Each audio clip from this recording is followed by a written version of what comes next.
Muy buenos días, un lunes más con ustedes, otra vez con la bendita máscara.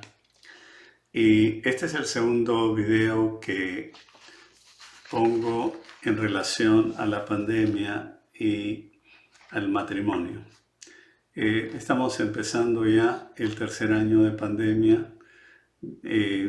Acabamos de terminar el segundo año y realmente ha sido 2 años bastante difíciles.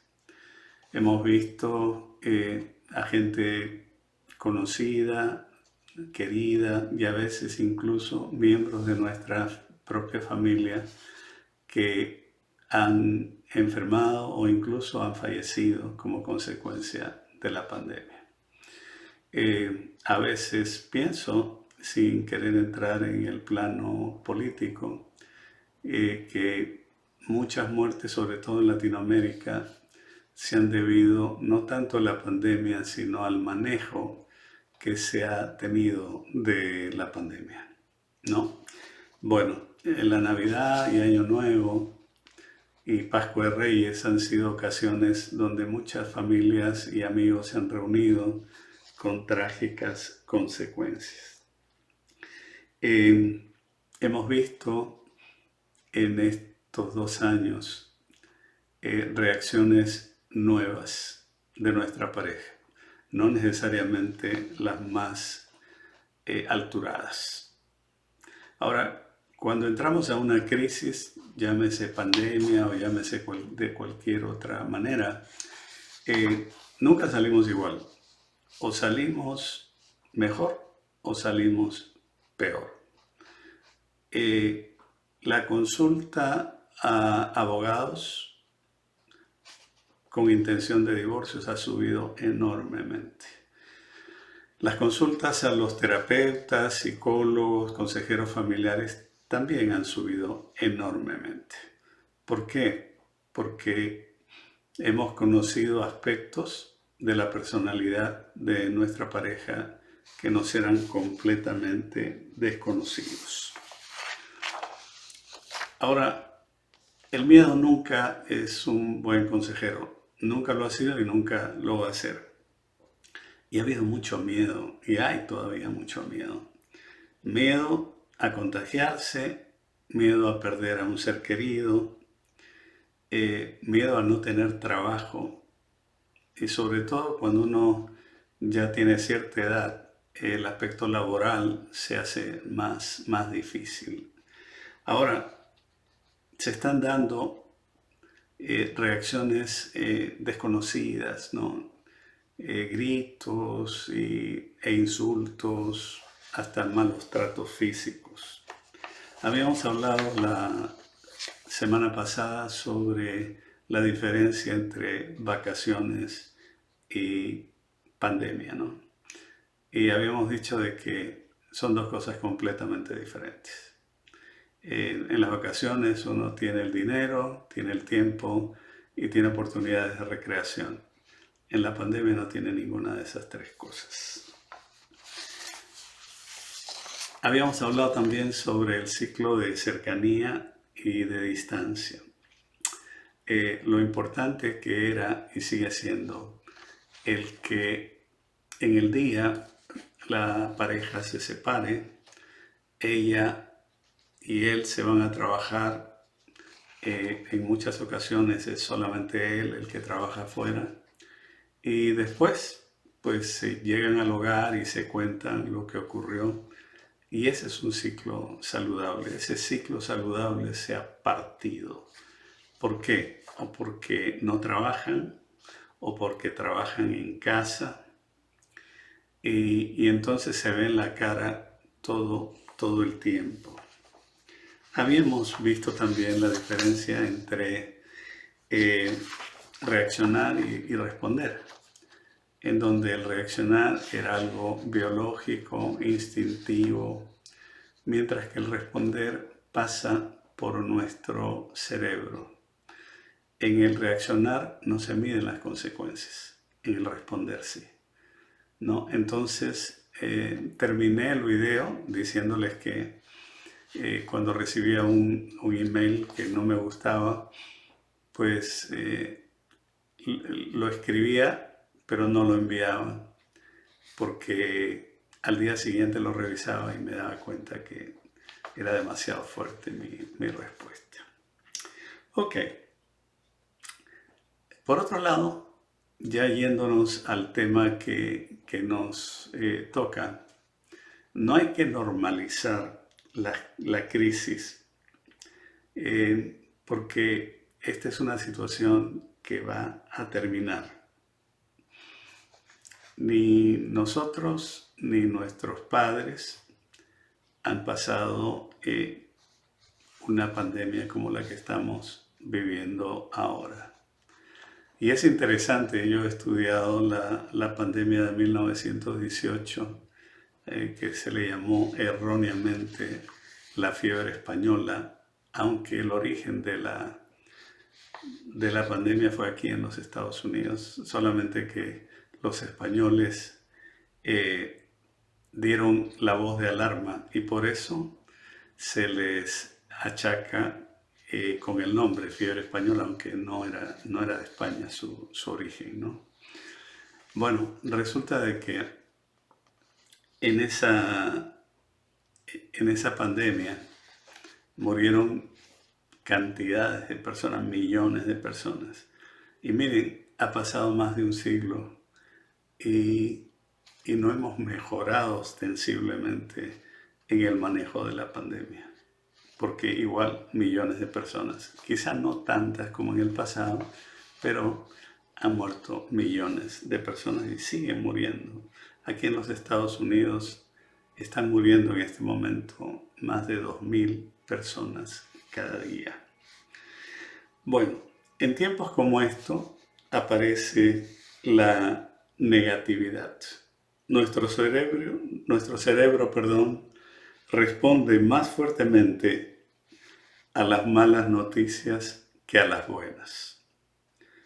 Eso es muy propio, es un fenómeno psicológico muy conocido en que en los momentos de crisis estamos respondiendo más fuerte a las malas noticias que a las buenas.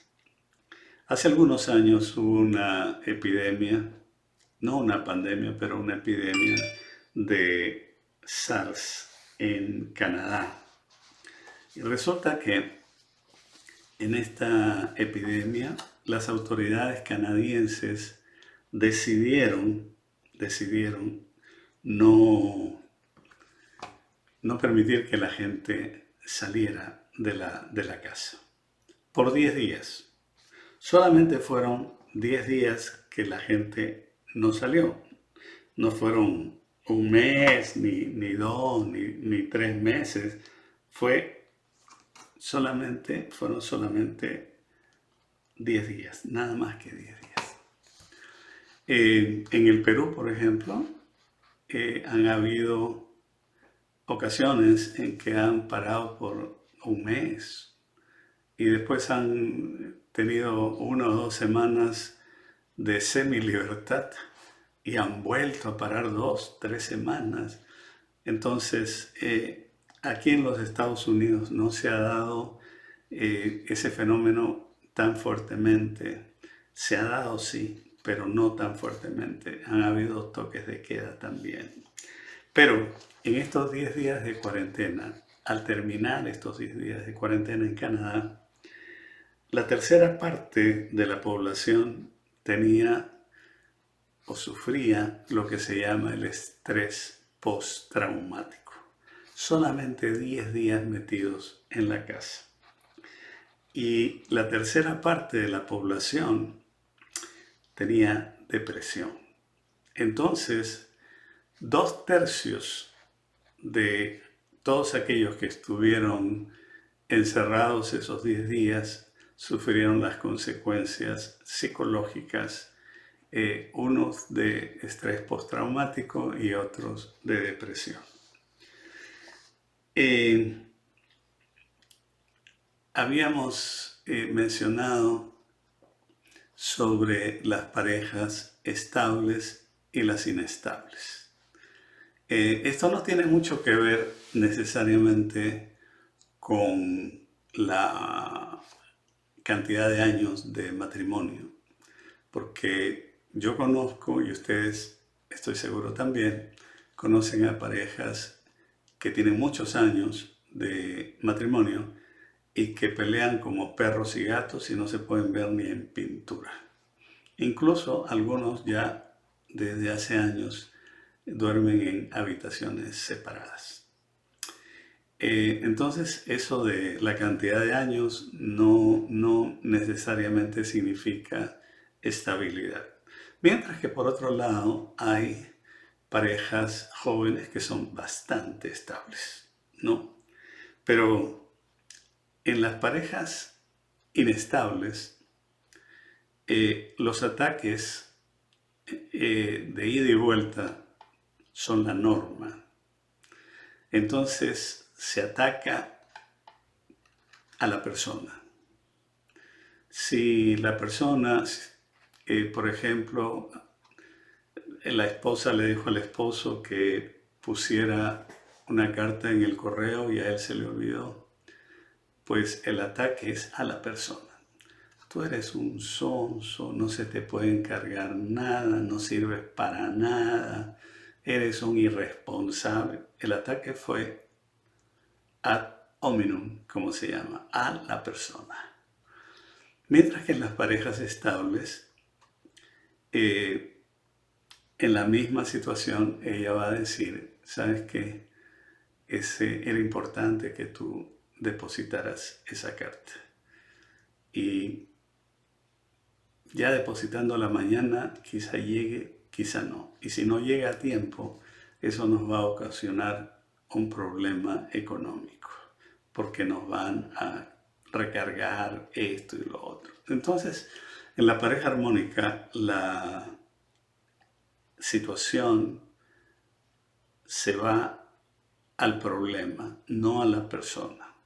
No hay insultos, no hay llamadas de atención, simplemente se mencionan las consecuencias negativas que se van a derivar del olvido. Ahora, esa es la gran diferencia. En tiempos de crisis, muchas veces se ataca a la persona. Por la frustración, por el estrés, se ataca a la persona. Tratemos de evitar eso, ¿no? Tratemos de centrarnos en el problema para que no vuelva a repetirse y no un ataque personal. Por otro lado, hay maridos, y hay que decirlo, que hay maridos que trabajan en la casa o incluso que no están trabajando, pero que se desocupan completamente de todo lo relacionado con su casa. Darle desayuno a los chicos, lavar, ayudar en la cocina, limpiar. La esposa puede estar trabajando en casa o afuera, pero no es justo que se le encargue todas las tareas del hogar a la esposa. Muy particularmente cuando el esposo está en casa, aunque esté trabajando. Yo he descubierto, quizás me tardó algunos añitos en descubrir, que el apoyar al desarrollo de la casa, no digo apoyar a la esposa porque yo vivo ahí también, ¿no? O sea, a veces los esposos dicen yo la ayudo. Sí, no. Usted la ayudaría si no viviera ahí, pero usted vive ahí, entonces no es ayuda a ella, es ayuda al hogar, para que el hogar marche mejor.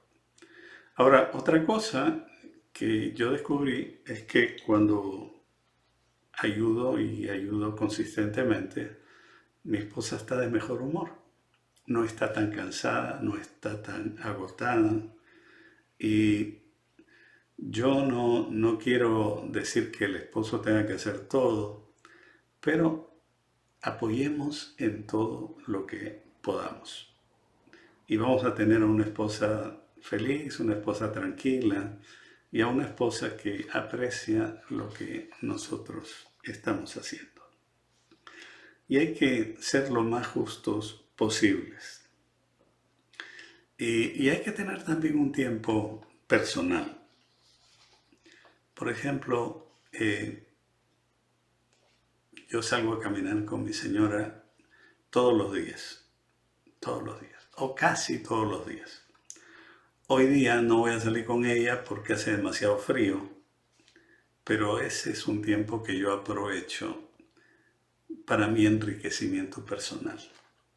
Disfruto de la caminata, pienso en mis conferencias que voy a dar, los materiales que estoy estudiando. Yo no me aburro. Entonces, si bien es cierto que el tiempo en pareja es importante, el tiempo personal también lo es. Contemos nuestras bendiciones. Contemos nuestras bendiciones. Muchas veces nos focalizamos demasiado en nuestros problemas.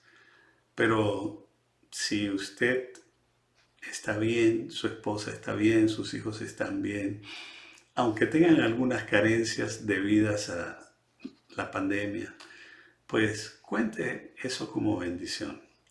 Hay parejas que han perdido a un ser querido, entonces esas sí son cosas irreparables desde el punto de vista humano.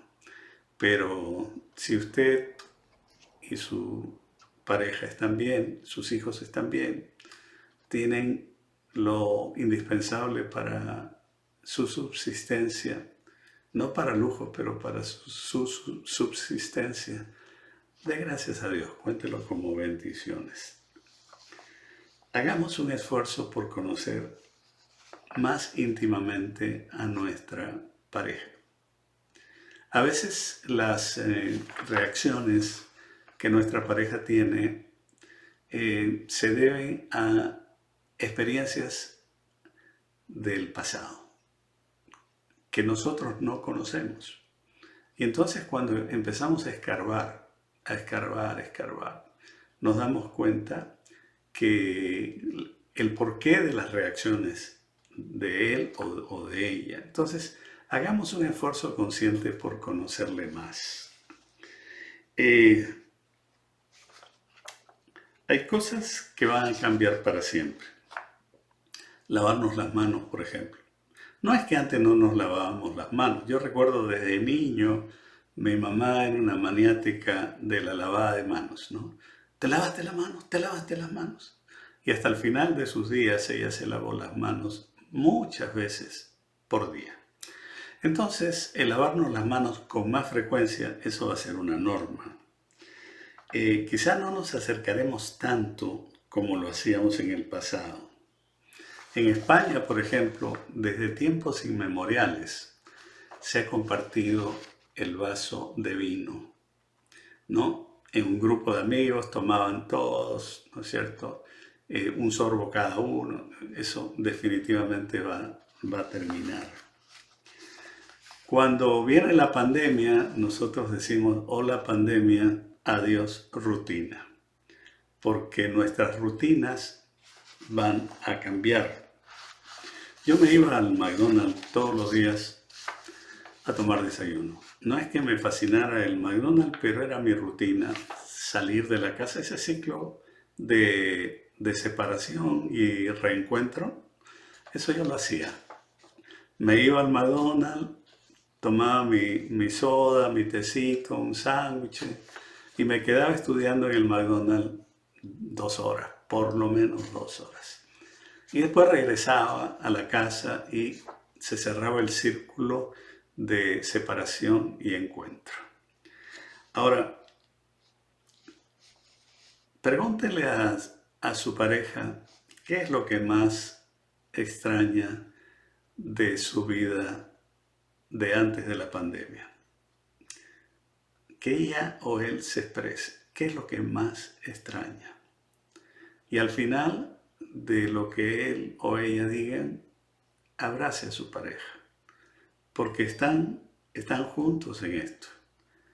Y estamos venciendo. con la ayuda de Dios, estamos venciendo. Muchas veces el abrazo vale más que 1000 palabras.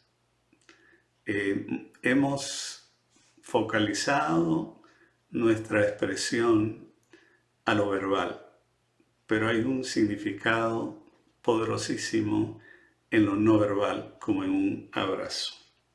Como yo le llamo, un abrazo rompecostillas, no un abrazo fuerte. Muy bien, eso es todo por esta oportunidad. Espero que pasen una semana de muchísima bendición. Y escríbanme, por favor, escríbanme. Yo tengo algunas personas poquitas que me escriben y me felicitan por el programa. No necesito tanto, aunque agradezco las felicitaciones, pero me gustaría que me sugieran algunos otros temas que les gustaría que trate en estos lunes de reflexión. De mi parte, muchas bendiciones, que el Señor los guarde y que fortalezca en ustedes su vida espiritual durante este tiempo. Que el Señor me los bendiga mucho. Hasta el próximo lunes.